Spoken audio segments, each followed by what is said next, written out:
Ellipse में दो तरीके के एलिप्स देखे थे, एक हॉरिजॉन्टल एलिप्स था और एक वर्टिकल एलिप्स था।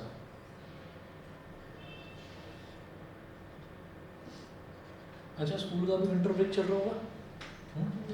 अच्छा, कल शाम को जो है यहाँ पर इतना शोर होता है कि शाम को पढ़ाने में थोड़ी सी प्रॉब्लम रहती है, तो कल थोड़ा सा सुबह का रख लेता हूँ आपका टाइम, मतलब अच्छा तुम्हारा तो मैथ्स का तो है नहीं, तो फिजिक्स का कल सुबह का थोड़ा सा पहले का रख लेंगे हम टाइम। तो कोई और क्लास तो नहीं है? कल स्कूल है, एक कल स्कूल हमारे लिए एग्ज़ाम है। अच्छा, किस टाइम तक फ्री होंगे? सेम टाइम 10 o'clock to 2:30 तक है।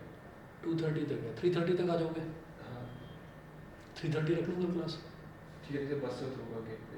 अच्छा अच्छा अच्छा, ठीक है, चलो 4:30 फिर यही रख लेते हैं जो टाइम है, ठीक है, कोई नहीं। अच्छा हाँ, 4:30 यही वाला टाइम ना, तो इस टाइम तक तो कोई ऐसी प्रॉब्लम नहीं होती है। शाम को 7 बजे के बाद होती है, जैसे शोर शराबा इतना हो जाता है कि रात में आप सो भी नहीं पाते। आप क्या से ज़्यादा यूज़ करोगे? थोड़ा नज़दीक है ना, और डी ब्लॉक वालों की तो बेचारों की, और डी जी एच उनकी तो और बुरी हालत होती है। ये है ना, हमारे ब्लॉक का भी बहुत होता है। आपका कहाँ पर है? I block. आई तो सामने ही है एक तरह से।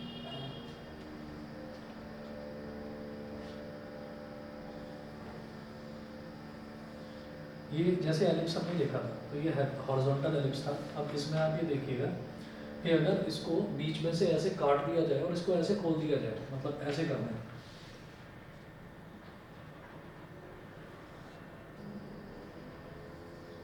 ऐसे और ऐसे, तो आप एक तरह से देखें कि एलिप्स की जो ये डायरेक्शन थी ऐसे ना होकर अब एलिप्स की डायरेक्शन उल्टी हो गई, तो डायरेक्शन रिवर्स हो गई। तो जब डायरेक्शन रिवर्स हो गई तो इसमें अंतर सिर्फ इतना आ जाता है कि जो एलिप्स का हमने इक्वेशन देखी थी ना, एलिप्स की इक्वेशन ये थी x² upon a² plus y² upon b² is equal to 1। ये एलिप्स की इक्वेशन थी। जो हाइपरबोला की इक्वेशन है वो हो जाती है x² upon a² minus y² upon b² is equal to 1। Hyperbola में ये हो जाता है। इसी तरीके से ये मैंने हॉरिजॉन्टल एलिप्स की बात करी, अगर वर्टिकल एलिप्स की बात करते हैं तो वर्टिकल एलिप्स में ऐसा हो जाता है कि ये ऐसे ऊपर वाला और ये इस तरीके से नीचे वाला, इस तरीके से। भाई अगर वर्टिकल एलिप्स को बीच में से काट कर खोल दिया जाए, ऊपर वाले फ्लैट को ऊपर मोड़ दें, नीचे वाले को नीचे मोड़ दें, तो ये इस तरीके का हो जाता है। तो हम जो ये वाला हाइपरबोला है इसको तो बोल देते हैं हाइपरबोला, और जो ये वाला हाइपरबोला है इसको बोल देते हैं conjugate hyperbola. Hyperbola and conjugate hyperbola ये बोलते हैं, ठीक है। अब देखिएगा कि जैसे ही हमने एलिप्स की एक टेबल बनाई थी, बिल्कुल वैसी ही टेबल एक हाइपरबोला की बना लीजिए और फिर सारे क्वेश्चन कर लेना, आराम से हो जाएंगे। देखिएगा ये मैं सारा मिटा रहा हूँ और एक फ्रेश पेज पर टेबल बना लेना, जैसे उसकी बनाई थी एलिप्स की वैसी ही टेबल बनेगी।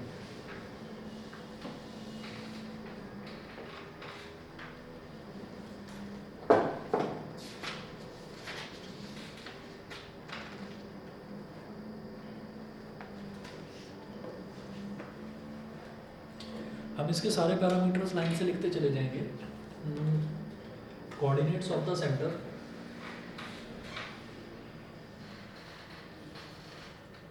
पहला लिखेंगे इधर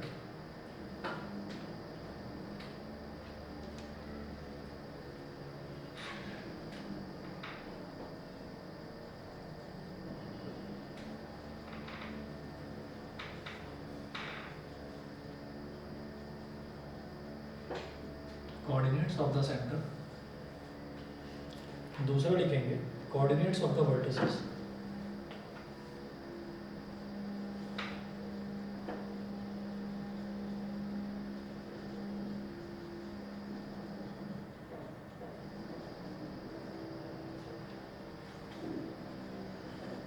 coordinates of the centre, coordinates of the vertices. तीसरा लिखेंगे coordinates of foci,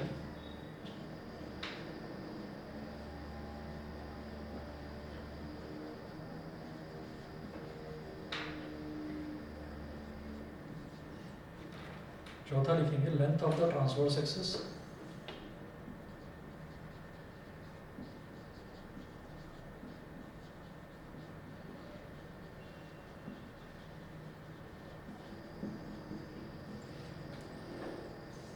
length of the transverse axis. पांचवा लिखेंगे length of the conjugate axis,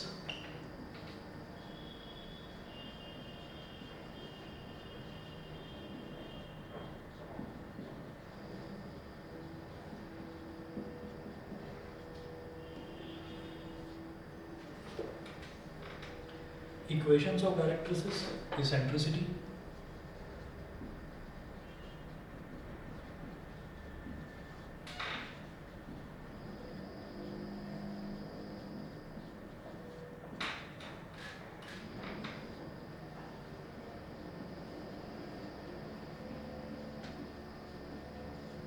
equations of directrices.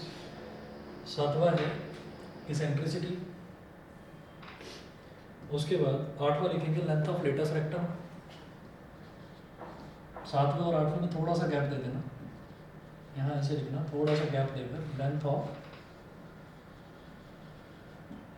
Latus rectum. ठीक है ना, इधर साइड में गैप छोड़ देना, वहाँ पर पूरी टेबल बनानी है। लेंथ ऑफ लेटस रेक्टम, फिर है इक्वेशन ऑफ ट्रांसवर्स एक्सिस और इक्वेशन ऑफ कॉन्जुगेट एक्सिस। हमारा है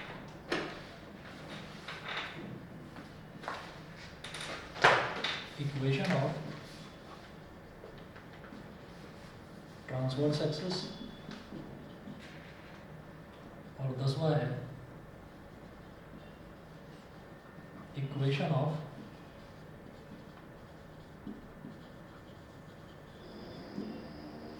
conjugate axis. Transverse axis, conjugate axis. फिर लिखेंगे हाइपरबोला।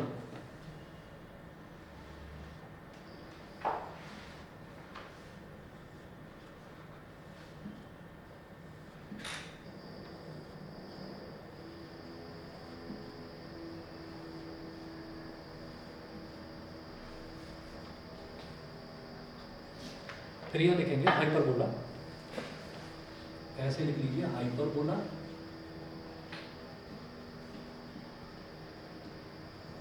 हाइपरबोला की जो इक्वेशन है वो है x square upon a square minus y square upon b square.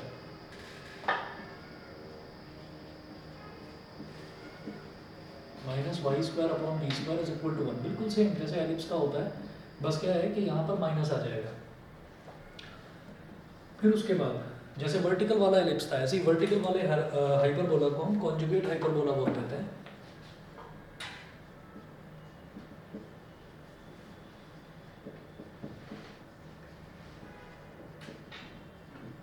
Conjugate hyperbola, इसकी इक्वेशन हो जाएगी minus x square upon a square plus y square upon b square is equal to 1। अब देखिएगा, सबसे पहले बात करते हैं कोऑर्डिनेट्स ऑफ द सेंटर। तो सेंटर के कोऑर्डिनेट्स दोनों ही हाइपरबोला के केस में 0 0 ही होंगे। सेंटर के कोऑर्डिनेट्स तो हो गए 0 0। उसके बाद coordinates of the vertices, vertices के कोऑर्डिनेट्स, तो ये भी अगर आप कंपेयर करते चले ना, जो एलिप्स का टेबल था तो उसमें a0 एंड माइनस a,0 थे, तो यहाँ पर भी वही होंगे a0 एंड माइनस a,0, ये हो गए कोऑर्डिनेट्स ऑफ द वर्टिसेस। ऐसे ही कॉन्जुगेट हाइपरबोला में एलिप्स में भी यही था, इसमें भी यही 0, b एंड 0, माइनस b। फिर है कोऑर्डिनेट्स ऑफ फोकाई। फोकाई के कोऑर्डिनेट्स वहाँ पर भी यही थे, plus minus ae, 0 plus minus ae, 0। इसका मतलब क्या है, ae, 0 and minus ae, 0। Same यहाँ पर भी 0, plus minus be, 0, plus minus be। ठीक है। फिर लेंथ ऑफ ट्रांसवर्स एक्सिस, तो वहाँ पर जिसको मेजर एक्सिस बोल देते हैं, यहाँ पर उसको ट्रांसवर्स एक्सिस बोलते हैं। है सेम चीज़, वही जो मेजर एक्सिस है, तो उसको यहाँ पर ट्रांसवर्स एक्सिस बोल देंगे। तो वो ट्रांसवर्स एक्सिस की लेंथ वहाँ पर कितनी थी, 2 है, यहाँ पर भी 2 है। ठीक है। ऐसे ही जो दूसरी वाली एक्सिस है उसको बोल देते हैं लेंथ ऑफ ट्रांसवर्स एक्सिस, वो है। तो दूसरी जो कॉन्जुगेट एक्सिस है उसकी लेंथ हो गई 2b।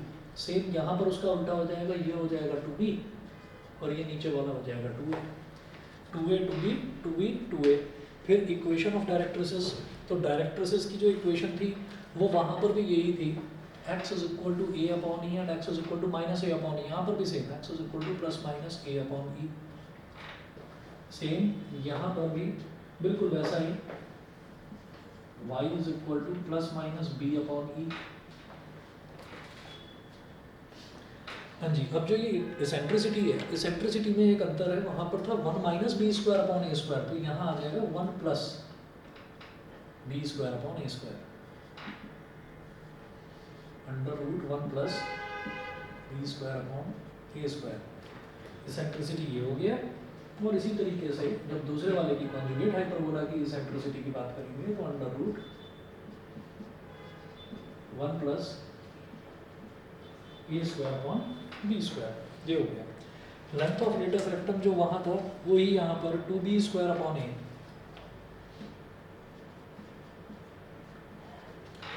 और उसमें 2a square upon b, 2a square upon b. फिर इक्वेशन ऑफ ट्रांसवर्स एक्सेस, तो वही जो इक्वेशन ऑफ मेजर एक्सेस था वो क्या था हमारे पास, इक्वेशन ऑफ मेजर एक्सेस, इसमें ट्रांसवर्स एक्सेस बोलते हैं मेजर एक्सेस को। तो मेजर एक्सेस एक्स एक्सेस है, तो एक्स एक्सेस की इक्वेशन क्या हो जाएगी, y is equal to 0। Equation of conjugate axis, तो कॉन्जुगेट एक्सेस मतलब माइनर एक्सेस, y एक्सेस की इक्वेशन क्या हो जाएगी, x इज इक्वल टू 0। इसका उल्टा यहाँ पर होगा, x इज इक्वल टू 0 ये, और y इज इक्वल टू 0 ये। तो आप ये देखिए कि टेबल जो है वो पूरी की पूरी सेम है, अंतर किस चीज़ का है, सिर्फ इसेंट्रिसिटी का। इसेंट्रिसिटी में बस प्लस साइन, यहाँ पर उधर था 1 minus b square upon a square, 1 minus A square upon b square, यहाँ पर बस प्लस प्लस आ रहा है, इसके अलावा कुछ भी अंतर नहीं है, सेम टेबल है, ठीक है। इक्वेशन जो है इक्वेशन का अंतर है, ये प्लस की जगह माइनस है, और यहाँ पर पहले वाला माइनस है और बाद वाला प्लस है, बस इतना। ये टेबल बनाने के बाद फिर आप इसके क्वेश्चन शुरू करिए।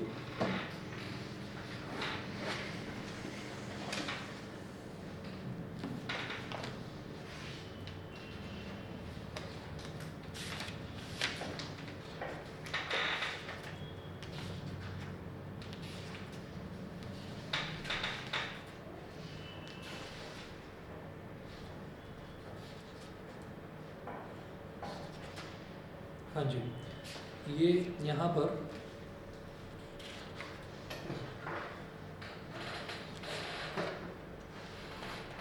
Example number 14, find the coordinates of the foci and the vertices, the eccentricity, the length of the latus rectum of the hyperbolas. This example number 14, यहाँ से स्टार्ट कर रहे हैं।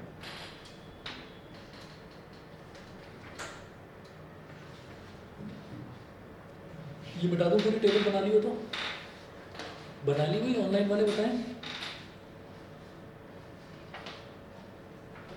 बताइए। Yes sir. अक्षत, ग्रेसी, बना लिया है?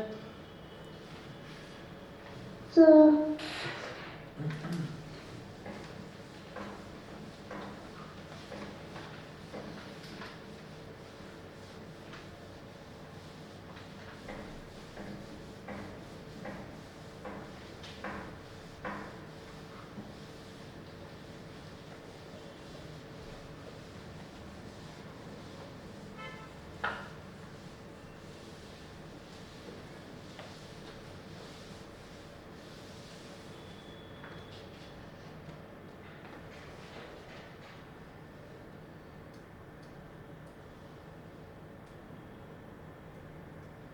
चलिए, एग्जाम्पल नंबर 14 में इन्होंने पहला दिया है x square upon 9 minus y square upon 16।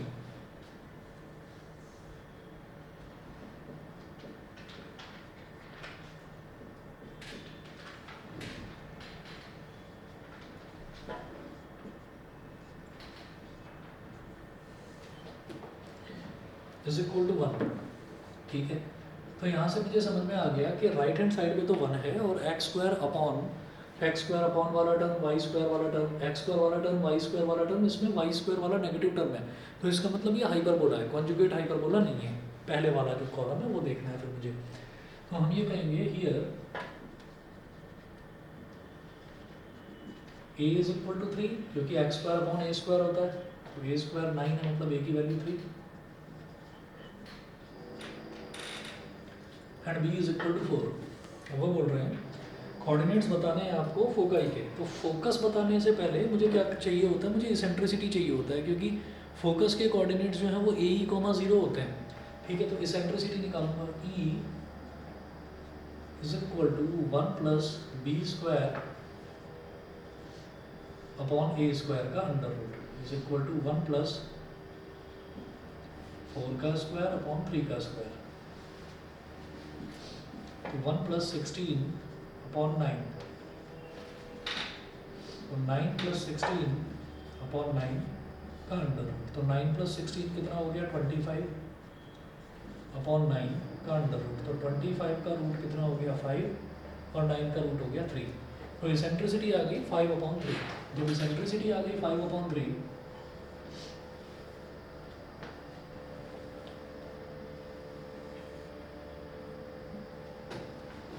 Eccentricity 5/3, तो यहाँ से फिर हम ये कहेंगे कि फोकस के कोऑर्डिनेट्स क्या हो जाएंगे।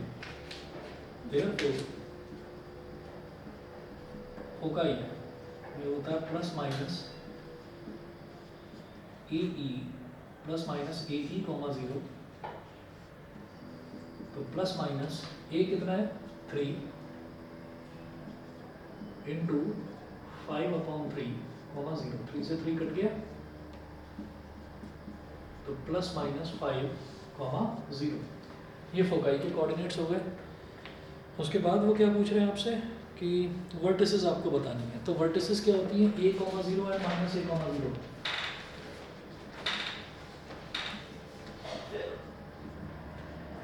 तो प्लस माइनस A, 0, तो प्लस माइनस A कितना है यहाँ पर, A है 3, तो प्लस माइनस 3, 0। ये वर्टिसेस हो गए। वर्टिसेस के बाद में फिर है इसेंट्रिसिटी, को हम पहले निकाल चुके हैं। The length of the latus rectum, तो लेंथ जो है लेटस रेक्टम की वो क्या होगी जी 2b²/a।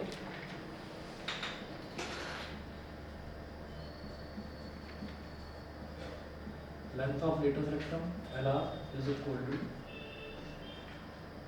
2b²/a। तो 2 इंटू बी कितना है 4,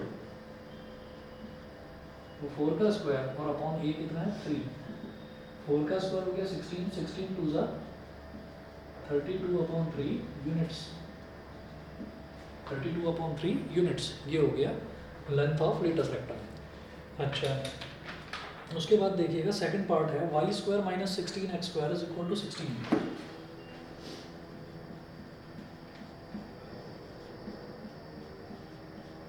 y² - 16x², y² - 16x² is equal to 16। अब इसको क्या करो, अब आप यहाँ पर देख पा रहे हैं कि यहाँ पर जो ये x² वाला टर्म है तो नेगेटिव है, इसका मतलब ये कॉन्जुगेट हाइपरबोला है। लेकिन हाइपरबोला बनाने से पहले हमें राइट हैंड साइड पर 1 बनाना होता है। तो 1 कैसे बनाएंगे, इसको डिनोमिनेटर में लाकर, तो ये ऐसे हो जाएगा -16x² प्लस y² और अपॉन में 16 और इज इक्वल टू 1। अब स्प्लिट कर लीजिए, तो स्प्लिट करेंगे तो क्या हो जाएगा -x² -16x² upon 16 plus y² upon 16 is equal to 1। ठीक है, तो ये हो गया माइनस का x², अब 16 से 16 कट गया, तो माइनस का x² अपॉन 1 का स्क्वायर प्लस y² अपॉन 4 का स्क्वायर इज इक्वल टू 1। तो यहाँ से ये समझ में आ गया कि भाई x² वाली टर्म नेगेटिव है, इसका मतलब कॉन्जुगेट हाइपरबोला वाला केस है। Therefore a is equal to 1, a is equal to 1 and a is equal to 1 and b is equal to 4। a की वैल्यू 1 हो गई, b की वैल्यू 4 हो गई, a is equal to 1 and b is equal to 4। अब क्या करेंगे, ये करने के बाद में फिर हम बात करते हैं भाई अब इसकी क्या क्या चीज़ पूछ रहे हैं। सबसे पहले तो इसेंट्रिसिटी निकालेंगे, फोकस निकालना है तो पहले तो इसेंट्रिसिटी निकालेंगे। तो इसेंट्रिसिटी E ये हो जाएगा √1 प्लस a² अपॉन b²। वहाँ पर 1 प्लस b² अपॉन a² था, यहाँ 1 प्लस a² अपॉन b²। ये हो जाएगा 1 प्लस 1 का स्क्वायर अपॉन 4 का स्क्वायर, तो 4 का स्क्वायर है 16, तो 16 इधर आ गया, 16 प्लस 1 अपॉन 4 का स्क्वायर। तो इसेंट्रिसिटी हो गया √17 अपॉन 4, √17 अपॉन 4, ये हमारा इसेंट्रिसिटी हो गया। ठीक है, उसके बाद देखिएगा फिर फोकाई। तो फोकाई क्या है इस केस में, 0, प्लस माइनस BE ये होता है। तो 0, प्लस माइनस b कितना है, b है 4, 4 इंटू अंडर रूट 17/4, 4 से 4 कैंसिल आउट हो गया, 0 comma plus minus under root 17, 0 comma plus minus under root 17। तो ये तो हो गया फोकाई। फोकाई के बाद बात करेंगे वर्टिसेस की।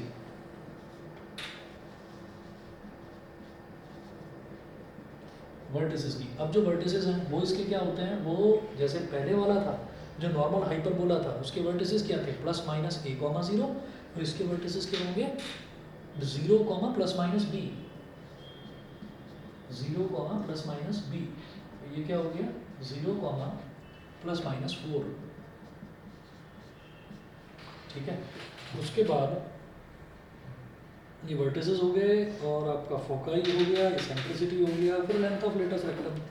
तो लेंथ ऑफ लेटस रेक्टम यहाँ पर क्या होगा 2a² b, उसमें था 2b² a, यहाँ पर होगा 2a² b।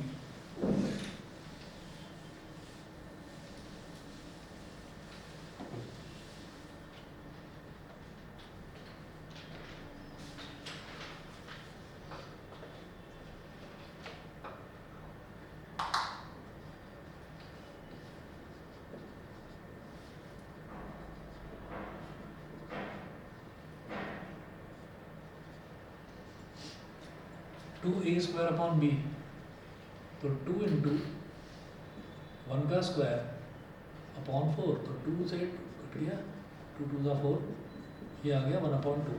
ठीक है, जो बुक में सॉल्यूशन दे रखा है ना वो मत देखना, उन्होंने 2b² अपॉन a लिख रखा है, उससे भी वैसे 1/2 उनका आंसर आ रहा है, लेकिन वो गलत है। जो फॉर्मूला है इसका वो 2a² अपॉन b है। उसके बाद देखेंगे जी एग्जाम्पल नंबर 15। एग्जाम्पल नंबर 15 में वो बोल रहे हैं find the equation of the hyperbola. एक बार आप देखिए, मुझे 1 मिनट दीजिए बस, मैं 1 मिनट में आ रहा हूँ।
हो गया जी।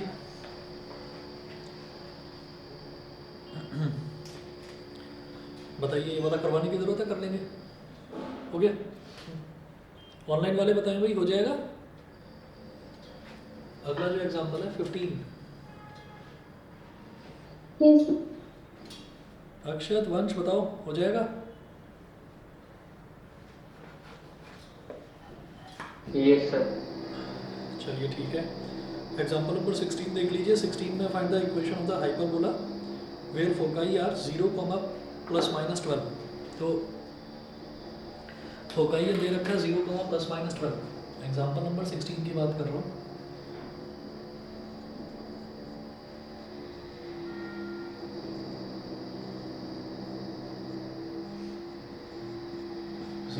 ±12, ठीक है। And the length of latus rectum is 36।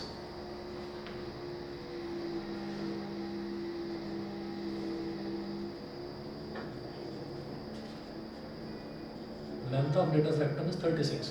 तो लेटस रेक्टम की लेंथ 36 दे रखी है। ये जो 0, ±12 है, इसी से मुझे समझ में आ गया कि ये हमारा कॉन्जुगेट वाला हाइपरबोला है, क्योंकि 0 ± 0, ±BE ये होता है।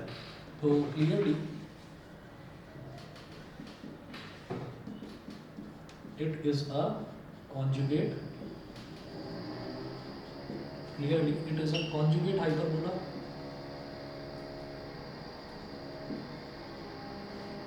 So BE is equal to 12, BE is equal to 12। अच्छा, इतना करके छोड़ दीजिए, इक्वेशन नंबर 1 बोल दो इसको। ना तो B है हमारे पास, ना E है, ठीक। अच्छा, लेंथ ऑफ लेटस रेक्टम दे रखा है, also length of latus rectum यानी कि 2a² b, इसकी वैल्यू उन्होंने हमको दे दी 36, ठीक है। 2a² b is equal to 36। तो यहाँ से क्या किया जा सकता है, 2 1 × 2, 2 18 × तो a² की वैल्यू हो गई 18b के बराबर। a² is equal to 18b, इसको मैंने बोल दिया इक्वेशन नंबर 2, ठीक है। Eccentricity E is equal to, और कुछ दिया है इसमें नहीं, लेंथ ऑफ लेटस रेक्टम दे रखा है, बस ये दे रखा है। जो ये इसेंट्रिसिटी E होता है, इसका फॉर्मूला होता है √1+, इस वाले केस में √1+ a² b², ये होता है, ठीक है। Therefore equation 1 can be written as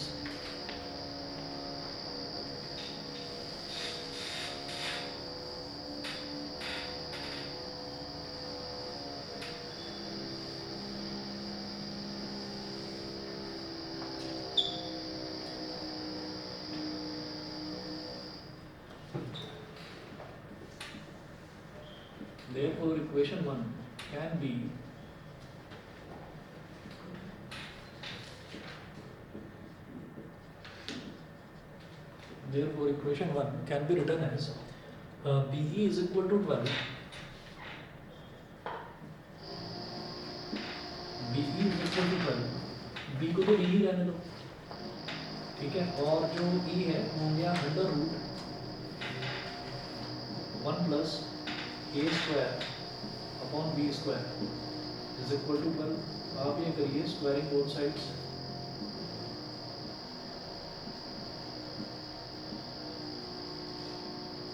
squaring both sides. तो b का स्क्वायर क्या हो गया, b², ये जो अंडर रूट वाला टर्म है, जब इसको स्क्वायर करेंगे तो ये हो जाएगा 1+ a² b², और 12 का स्क्वायर हो गया 144।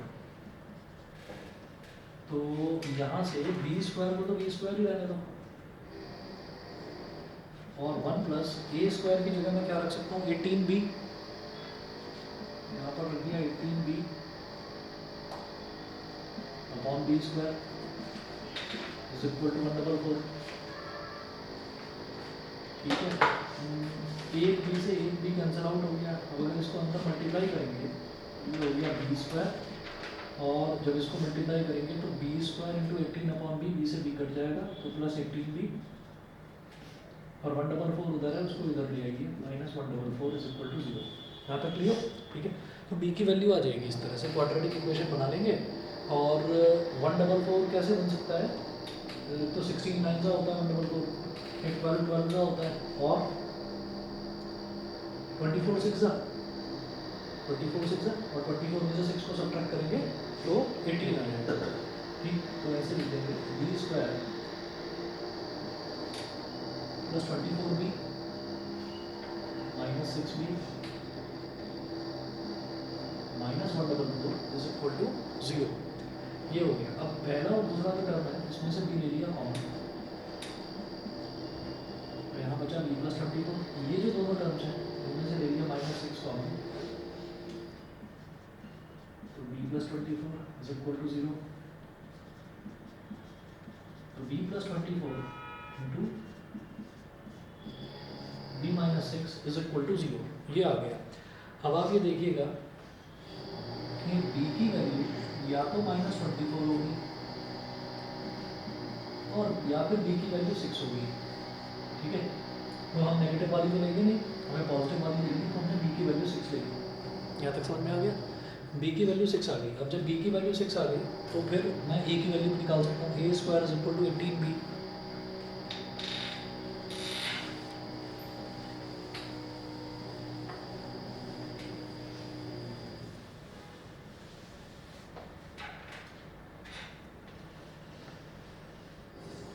Since a square is equal to 18b, therefore a square is equal to 18 into b की जगह क्या आ गया 6। a स्क्वायर को या तो सीधा लिख दो 108 ही लिखो बस, मुझे उसका स्क्वायर रूट लेने की ज़रूरत ही नहीं है।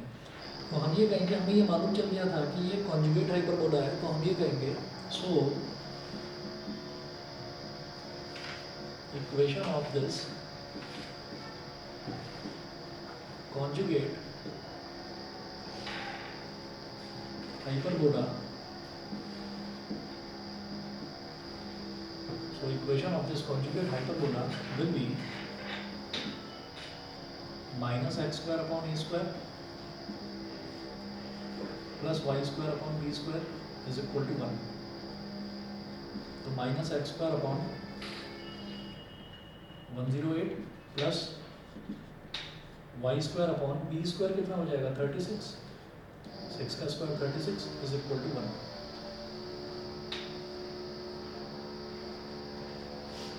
ठीक है, तो ये हो गया जी, ये है हमारा एग्जाम्पल नंबर 16 था।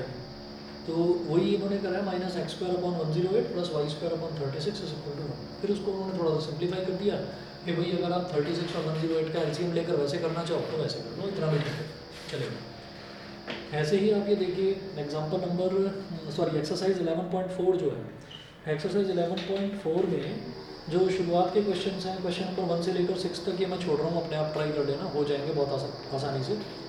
ऐसे ही जो 7, 8, 9 है इसमें वर्टिसेस दे दिए हैं और फोकाई दे दी है, तो वर्टिसेस और फोकाई वाले भी हमने कर लिए कि हम उसकी इक्वेशन बना सकते हैं। उसके बाद 10, 11, 12 मेरे हिसाब से ये सारे ही क्वेश्चन आसानी से हो जाएंगे।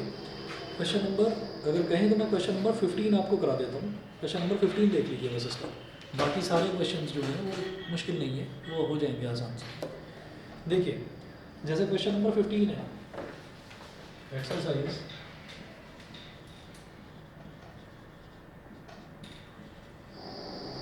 11.4 का क्वेश्चन नंबर 15 है।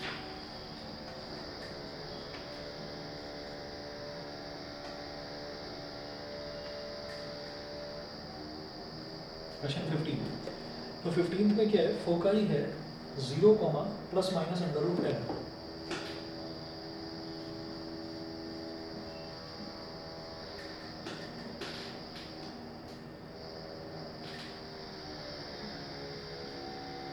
Plus minus 0, plus minus under root 10, ये फोकाई है। Passing through 2, 3, this hyperbola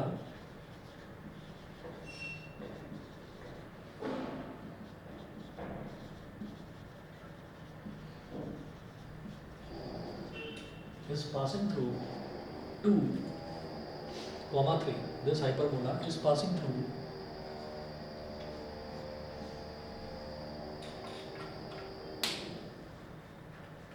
2, This hyperbola is passing through 2, 3.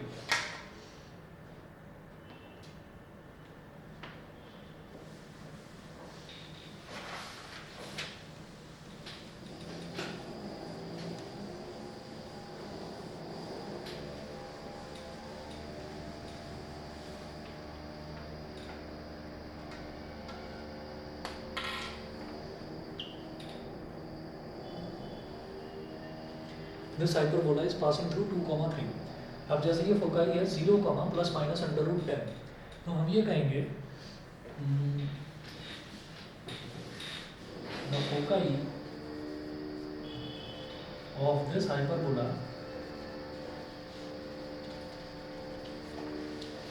suggests that the foci of this hyperbola suggests that it is a conjugate hyperbola. Suggests that it is a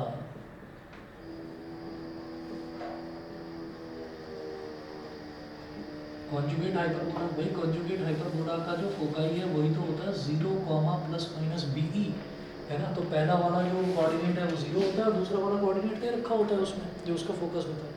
तो BE is equal to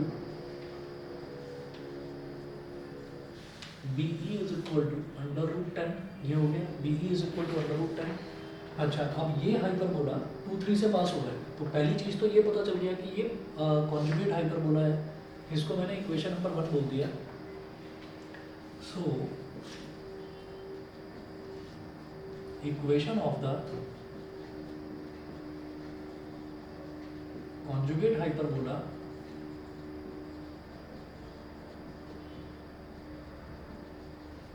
will be of the form minus x square upon a square plus y square minus x square upon a square plus y square upon b square minus x square upon a square plus y square upon b square is equal to 1. ये हो गया.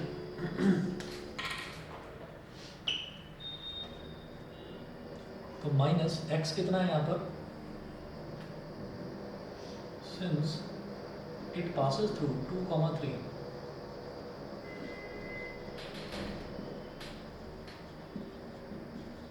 Since it passes through 2, 3, तो x की जगह आप 2 डाल दीजिए. Minus 2 का square upon a square plus y की जगह 3 डाल दीजिए. तो प्लस 3 का square upon b square is equal to 1. तो minus 4 upon a square plus 9 upon b square is equal to 1. अब ए स्क्वायर और बी स्क्वायर में रिलेशन आ जाएगा यहाँ से हमारे पास. क्या करेंगे, एलसीएम ले लीजिए. एलसीएम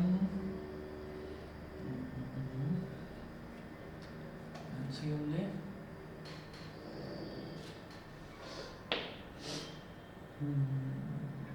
चलिए, या फिर इसको अगर उस तरफ ले जाएंगे तब भी हमारे पास एलसीएम लेने के अलावा तो कोई और ऑप्शन बचेगा नहीं. चलो एक काम करते हैं, एक बार इसको उधर ले जाकर देखते हैं. ये हो गया 9 upon b square is equal to 1 plus 4 upon a square. ये हो गया. इधर आप एलसीएम ले लीजिए. तो 9 upon b square is equal to हो जाएगा a square plus 4 upon a square. यहाँ तक क्लियर. अब दोनों तरफ रेसिप्रोकल ले लो, क्योंकि मैं ना सोच रहा हूँ कि बी स्क्वायर की वैल्यू ए स्क्वायर के टर्म्स में आ जाए. कुछ ऐसा कर लेते हैं. तो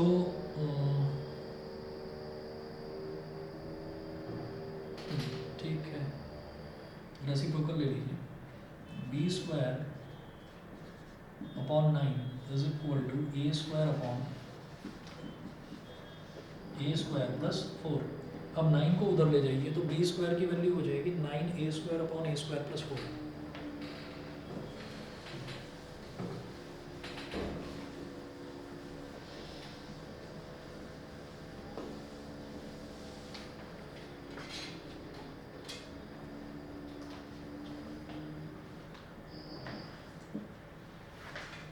B square is equal to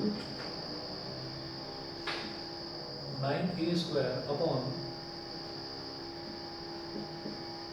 a square plus 4. 9a square upon a square plus 4. ये हो गया. इसको बोल दीजिए इक्वेशन नंबर 2, इक्वेशन नंबर 2 बोल दीजिए इसको। अब क्या करेंगे, ये जो हमको इक्वेशन नंबर 1 दे रखी है, अब जरा इस पर आ जाइए। फ्रॉम इक्वेशन 1, इक्वेशन 1 में दे रखा है BE is equal to √10, BE is equal to √10, तो B इंटू इसेंट्रिसिटी, इसेंट्रिसिटी क्या है 1 plus a square upon b square is equal to √10। अब क्या करिएगा, squaring both sides, squaring both sides, दोनों तरफ स्क्वायर कर देंगे तो b का स्क्वायर तो b स्क्वायर हो ही गया और इसका अंडर रूट हट गया, 1 plus a square upon b square ये हो गया और इज इक्वल टू √10 का स्क्वायर क्या हो गया 10। फिर आप ये देखिएगा कि अब मेरे पास b स्क्वायर की वैल्यू मैं निकाल चुका हूँ, तो थोड़ा सा लेंथी हो जाएगा लेकिन आराम से हो जाएगा। देखिएगा करना क्या है, आप वैल्यू रखने से पहले आप क्या करिए, एलसीएम ले लीजिए, b square into b square plus a square upon b square is equal to 10। इसमें हुआ क्या कि b स्क्वायर से b स्क्वायर कट गया, तो अब मेरे पास बस ये बचा b square plus a square is equal to 10। अब b स्क्वायर की वैल्यू डालना, यहाँ कहेंगे फ्रॉम इक्वेशन 2, इक्वेशन 2 से अब मैं b स्क्वायर की वैल्यू डाल दूंगा, तो b स्क्वायर की वैल्यू है 9a square upon a square plus 4, 9a square upon a square plus 4। ठीक, तो ये तो होगी b स्क्वायर की value plus a square is equal to 10, तो b square plus a square is equal to 10।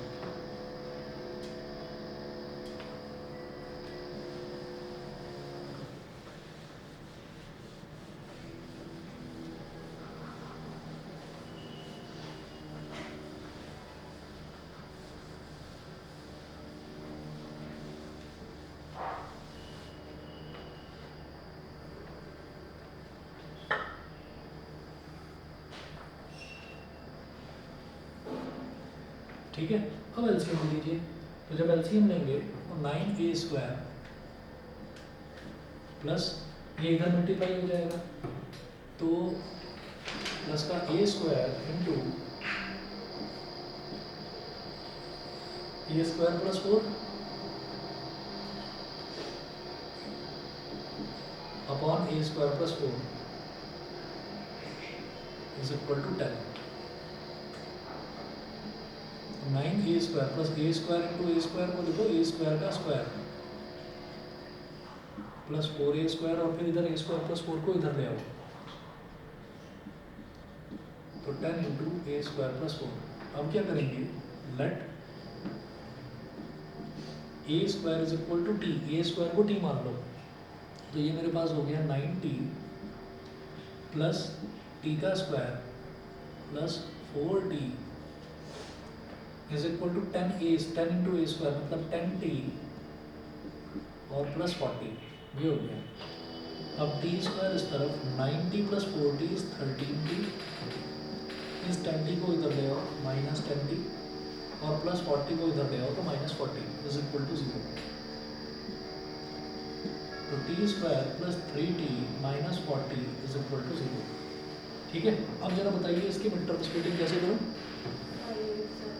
5 8 सा 40, तो 8 और 5 का डिफरेंस जो है वो 3 होता है, तो ये हो गया t square plus 8t minus 5t minus 40 is equal to 0। तो यहाँ से t ले लीजिए कॉमन, ब्रैकेट में क्या बचा t प्लस 8, इधर माइनस 5 ले लो कॉमन, तो ब्रैकेट में अगेन क्या बचा t plus 8 is equal to 0। तो t plus 8 into t minus 5 is equal to 0। तो t is equal to minus 8 या फिर t is equal to plus का 5। अब t क्या दिया था हमने, a स्क्वायर माइनस 8 के इक्वल हो नहीं सकता, किसी का भी स्क्वायर माइनस नेगेटिव टर्म के इक्वल नहीं होता, और a square is equal to फिर 5 ही होगा। तो मेरे पास a स्क्वायर की वैल्यू आ गई, जब a स्क्वायर की वैल्यू आ गई तो फ्रॉम इक्वेशन 2 मैं b स्क्वायर की वैल्यू निकालूंगा, तो यहाँ लिखेंगे फ्रॉम इक्वेशन 2 b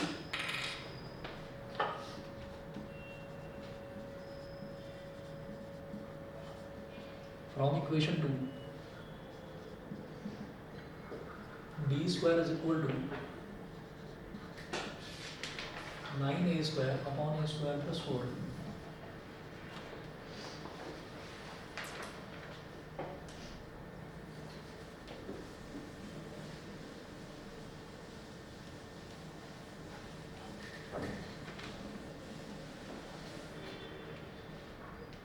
तो a स्क्वायर की वैल्यू 5 है, वैल्यू डाल दीजिए। b square is equal to 9 into 5 upon 5 plus 4, तो b square is equal to 9 into 5 upon 9, 9 से 9 कट गया, तो b square is equal to 5, b square is equal to 5, a square भी 5, b square भी 5, therefore equation of conjugate hyperbola था ये,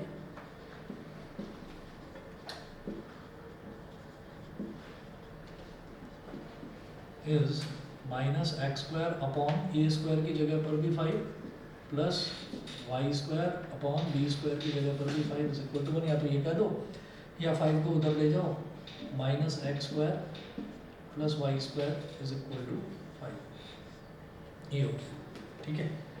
अच्छा, अब इसके जो मिसलेनियस वाले एग्जांपल्स हैं वो मैं आपको नेक्स्ट क्लास में करवाता हूँ। ये एक्सरसाइज 11.4 तक सारी एक्सरसाइज कंप्लीट कर लीजिए, सब आसान है, फटाफट इनको निपटाइएगा। मिसलेनियस के जो क्वेश्चन हैं वो एक एक क्वेश्चन इंपॉर्टेंट है, वो मत छोड़ना, कोई एक क्वेश्चन पेपर में ज़रूर आएगा मिसलेनियस का, ठीक है। चलिए जी, आज इतना ही करते हैं फिर।